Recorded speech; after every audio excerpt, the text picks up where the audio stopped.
We going Brian? We going with Brian Brown or Casey Brown? What do we got going on there with your name?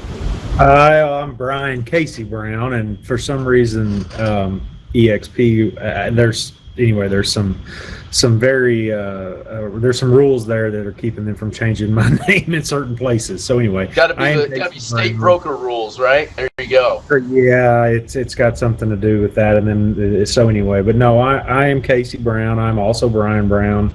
That's kind of a split personality, I guess. So anyhow, but that's me.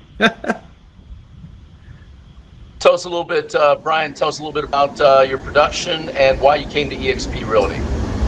Well, I guess I'm going to start with why I came to eXp Realty. I was a couple of years into my real estate career. I started in '07, and after my first year, going into my second year, I realized that I really enjoyed what I was doing. And at the end of that second year, I was at a Remax, and I got Agent of the Year, and I think I got the 100%. I can't remember what 100% Club or what. Anyway, whatever one of their awards was. And an old guy sitting at the table when they handed me the awards, he said something that just smacked me upside the head. It apparently didn't smack me hard enough because I stayed there another 10 years. But he looked at me and he said, with that award and $3, you can go get a cup of coffee. And I thought, what is he? It took me a minute to think about that, and I thought, what he's basically telling me is that award was pretty much worthless, other than what the money that I had made from the production.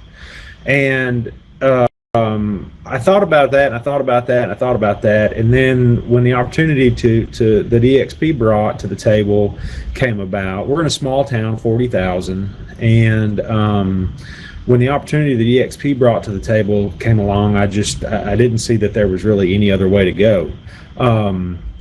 As far as production goes, it's me and my wife. We're on a team, and she basically just kind of handles some overflow stuff and takes care of some of the more prudent paperwork things. But I think we're going to sell. I want to say it's going to be close to 70 units this year, and we're doing that in a very, very small community, which seems to be the biggest thing that comes up in these platforms is people are like, well, we don't have a big enough population, or we don't have this or that, and I'm here to prove you completely wrong, that no matter how small your population is, you can make a difference, and you can make a lot of money doing it. So I love that, Brian. Tell me it can't be done, and I will go knock it out. So Let's see here. I'm going to go over here to Brian. Effective lead generation tool, man. No leads, no money. What are they doing? How you getting the leads? Well, I don't know that we have enough time to really sit and talk about every little thing that we do. But what I want to start by, if you don't have an effective funnel strategy in place, it's going to be a long road. The main thing that I think people are, especially newer agents or agents that are just getting started, don't understand is that what is a good lead, and it's it takes 100 people who are stone cold to get somebody that even will ask you about a house, and then so you have to fill your top of your funnel with those stone cold leads, and you have to fill it with enough people to make the people coming out the bottom be effectively, even trust that you're able to help them with probably what's likely going to be the biggest financial transaction of their life. And so, but to really go into how we fill the top of that funnel, we have everything from local Facebook group that shares things like obituaries and local news. So when the local newspaper kind of started to go down in readership and buying ads in there became less and less effective, I thought, what can we do to provide this service for free to people, but also have myself be the exclusive person advertising within all of that news. And so I hired a virtual assistant in the Philippines, and we share obituaries and we share local news happenings and local city happenings, and it's all sewn with our listings, and it's all sewn with, can we help you, or what can we do to help you, and things like that. And I actually had a lady about 3 or 4 months ago, and I ended up getting both sides of the sale, but she told me, I said, how did you decide to use me as your agent? And she said, well, because I see your name every day when you share obituaries. And there's a lot of little nuanced things that you have to do to make that work and make sure that you keep yourself in front of people.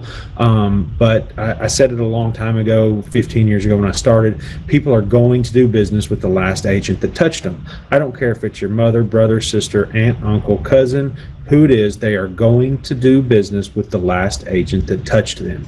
Period. End of story. Now, obviously, that's a little extreme, but that's pretty well the way I look at it. So lead generation is basically everything is surrounded around a computer. If you're not working social media channels and making yourself available to your audience, again, it's going to be difficult. So that's pretty much my spiel on how I generate leads. I love it. Top of mind awareness is absolutely good to go with marketing. I'm going to go down here to Brian. Brian, a secret sauce. Give people some tips. Well, to kind of go along with what was said there about getting up in the morning, and I read a quote here not long ago. It was a rapper. He's with the group Migos, and he said I think it was on Instagram or something like that. He said, I used to think that everything fun happened after the sun went down, but he said it wasn't until I figured out what kind of magic happened before the sun came up. And consistency and getting up in the morning with purpose and knowing and just doing the things that can work. And you have to be patient, and you have to understand that 9 out of the 10 things you do will not work, but that 10th thing that does work, that's going to be your secret. That's going to be your secret sauce. So just consistency and expectations is another big one. My expectations were people were just going to be like running to me now that they knew I was in the real estate business. Well, I mean, why wouldn't they come to me? They didn't come to me because they didn't trust me initially. And once you start building that trust amongst your close-knit friends, then you start with the sphere of influence and building out from there. So really interesting when we're getting here about the getting up early part coming out. That was totally unplanned. I thought I was doing a crazy person. After 12 years of military, I get up at 4:30 every day. So interesting stuff on that. We're getting out of the panel. It's with family. Let's see, Brian, next question is going to be, what's your number one priority every single day? Like, if you could only do one thing, Brian, what is it that you would for sure make sure you did? Wow, that's a good question. I know I'm constantly quoting people and constantly rehashing things that I've learned along the way, but it hasn't been too long ago when I was talking about your sales funnel earlier. There's a digital marketer named Russell Brunson, and his whole thing is if you take the next 365 days and you don't skip a single one of them posting to social media, you will not have to worry about money anymore. And of course, that's a bit of an extreme example, but I make sure every single day that there is some type of post, whether it be myself, my virtual assistant, or my wife, or somebody that posts to social media showing our involvement in the community. So I would say some type of connecting post to social media every single day. I love it. Social media is such an incredible tool to help people leverage and scale their business. I love it. Cool. We're going to go on to Brian next on that. So, hey, Brian, what are you doing differently this year than you did last year to improve your numbers, right? We're always onward and upward. What are you doing this year differently than last year? This year differently than last year. Well, that would kind of that my consistency talk earlier would be a little bit of a moot point if I said I changed a whole lot. Honestly, this year to last year is really just taking what worked last year and kind of duplicating it, or I'm sorry, multiplying it rather. Last year we did letters to our people still underestimate the power of what a lot of folks call snail mail. So last year, we sent out a lot of just like cold letters, if you will, and cold letters really work very, very, very, very well for absentee owners. And so we last year I think we sent out somewhere like around 1,000, and this year we took on a county on each side of us. So rather than just covering one county with this year's absentee owner letter, we did all three. And it a matter of fact, I don't know if we're supposed to maybe talk numbers or not, but I just day before yesterday cashed a 37,000 commission check from one of those absentee owner letters. So I'm just telling you, if you don't really understand or want to appreciate the power of snail mail, because there's so much talk about social media and digital reach, but I'm just telling you, don't forget the power of that stamp, because it works. I promise you. So, Brian, I'm going to get asked this in the chat. I already know it. What's an absentee owner? Tell everybody where that is and where they get that list. Well, it's different in every area, but an absentee owner is somebody that, like, we live close to a military base. So if somebody moved away, like back when the market was slower, couldn't sell their house, decided to rent it out, and now that the market is hot and going forwards and forward, those folks may not really realize that their house has not only came back to what they owed on it, but probably increased in value over that. So, but they don't live here, so they don't know it, and it's kind of out of sight, out of mind. So you reach these folks, and locally, ours is done through our tax evaluation office. So I call down there and I tell them that I would like to buy a list of all homeowners in our area who do not receive their tax bill at that address. And sometimes you get some people that own some rental properties and so on in there, and sometimes you get the McDonald's buildings and the Arby's buildings and those kinds of things that I don't really, I want them, but they're not considered absentee owners. But you really want to get those people whose home that's in your area is out of sight, out of mind. I see somebody said red X right there to search for absentee owners. I'm just telling you, a lot of your digital means of finding absentee owners, your data is gonna be very, very difficult. Coming from because I've used the same red X search. We've done the calls and so on and so forth. But the PVA, the property valuation, that's kind of like getting it from the horse's mouth, because you know those property tax bills are going to be paid, and you know that where that property tax bill is going is most likely the address where that person lies, and you are actually putting your eyes on the fact that they are not receiving that tax bill at the address that's in question. So while everybody wants to take the digital means of somebody else said the county recorder's office, somebody else, oh, it was the letter, a form letter. No, it's just one I wrote, basically. And again, there's a lot of little nuance ideas to the letter writing. Must be signed in blue ink, must address the person, dear Mr. or Miss name, and then it must be signed in blue ink, because again, we're trying to build personal credibility that hey, this is not a form letter. Because just think about yourself. As soon as you see a form letter come in your mailbox, what's the first thing you do with it? You put that in the garbage can. Same thing with phone calls.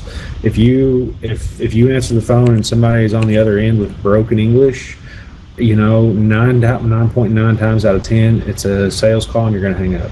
So you want to try to get your letter to have like 97, 96, 97% open rate, and addressing people personally, professionally, and letting them know that you wrote them the letter is the best way to do it. And again, the property, your tax evaluation office, your county recorder's, it's called something different in every county. Somebody called it the county recorder's office, but here in Christian County, Kentucky, it's called the PVA office, property valuation. And again, that is the information from the horse's mouth. That's not buying something that's been put through a computer algorithm or something else. That is your eyes and the information. Thank you. Beautiful, great stuff. You said $37,000 commission check, and it got everybody's attention. People that were sleeping in the audience woke up real quick on that. It's a double side of a 150-acre farm right down the road. Just beautiful. So beautiful, beautiful. All right, I'm gonna go down here. That's awesome, awesome answer. I love it. So I'm gonna go down here to Brian. Brian, there might be people who are watching this who are thinking about getting into real estate. So tell us about your real estate experience in sales. Did you come from a sales background, or did you have a different work experience before you came to real estate sales? Oh man, so I guess no, I didn't. I was in the commodities industry. I have a degree in agriculture and economics, and it just really, I don't know that anything really about the sales or the industry really, really just like, I didn't have any of that in my blood to start with, I don't guess. And so I was riding on the road one day, and I had recently had not a very good work experience where I was at, and I kept thinking, man, you really can't afford to quit, but you really can't afford to stay either, because clock's ticking on all of us. And so I was driving down the road one day, and I saw a Caldwell Banker for sale sign, house for sale sign. I thought, that'd be kind of fun, maybe. And as just like a lot of people get in this business under the pretense that it's going to be just like it is on TV, where we sleep till noon, we have we're able to pick up our kids at 2, and we only have to work 30 minutes a day, and under that illusion that's the way it is, and that you're going to make a ton of money doing all of that, and it's just not the way it was. But I came into the business and under that idea that hey, I would just do it part time and I would really enjoy it. And then I really I got my first closing, and I was like, man, this is actually kind of fun. And so you just, once you decide you're going to go in, if you're all in, you will definitely be all in, and it'll pay dividends at the end. So if you're thinking about getting in real estate, it's really been it's been a blessing for me and my family, and so many of us up here on the stage. So if you're gonna get in and go. Sounds great. I love it. And Brian, on here, there was a question for you. One more question I think we missed. Do you have a link for the letter script that you send out? I don't know if you could create one and put it in Workplace or something like that for people, if you want to share it, things like that. I don't mind sharing anything I've got. If somebody could just send me a message in Workplace, I'll be glad to respond. If you'd like just a copy of the letter that I use, it's really nothing special other than just basically establishing credibility with who I am. Letting people know that I'd like to talk to them about their value and their home value and what the opportunities are. But yeah, I'll be glad to share that. If anybody wants to send me a message in Workplace, I'll be glad to send you whatever I got and help you figure out whatever you need to figure out. Folks, that's why EXP agents are the greatest, and these icons that you see up here are the best of the best, willing to give away all of their secrets. The brokerages I was with before, the top agents, they wouldn't tell you anything. They kept everything a secret. Here they are up here telling you everything, laying it out like that. And so, and toughness and helping people. I love it. Great stuff pulling that out. Last question is going to go to Brian. Brian, people love to learn from other people's mistakes. So describe an epic failure that changed the way you set your business strategy. So what's something you really screwed up on that you don't want other people to make the mistake for them to make? Well, I'm going to say this, and I know there's probably some people in the crowd that can relate, but I would say marrying the wrong woman taught me more about business and being humble than basically anything I've ever done. So I know that's two completely what seems to be unrelatable topics of discussion, but when you find the right person in your life to be a partner with and who genuinely wants you to succeed, it will change everything about your outlook in total.